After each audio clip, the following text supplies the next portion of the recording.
Every year, North Carolina A&T honors the historic 1960 sit-in at the segregated Woolworth lunch counter. Although this fight for desegregation in Greensboro, started by the A&T Fort, was just the beginning. Twice arrested Aggie alumni and unsung hero Van Gilmer, like many others, was a part of that change. The sit-ins were an opener because a lot of things had happened. It seemed like the movement became more than just Greensboro. This Greensboro native was a senior at Dudley High School when the sit-in took place. But for him, growing up in segregated Greensboro was simply a way of life. I grew up knowing that if I went to the train station, I didn't go in the front.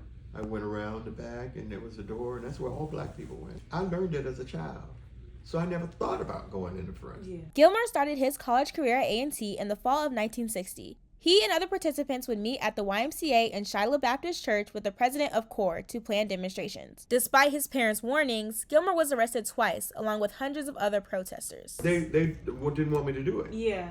Because they said, you don't want to be arrested. Because I'd leave the house with toothbrush, things I needed, because I knew I would be detained. In fact, the city used the old polio hospital as a makeshift jail for the overflow of detainees. All of us who were arrested, at least in the beginning, we were mugshot, fingerprinted, and this came back to haunt me about 10 years after. The arrest appeared on his record during a background clearance for an engineering job with the Navy. While they had the charge removed from his criminal record, it raises the question, how many other protesters were denied jobs due to their activism? After retiring from his architectural job in 2004, Gilmer is now the director of music at the Baha'i House of Worship.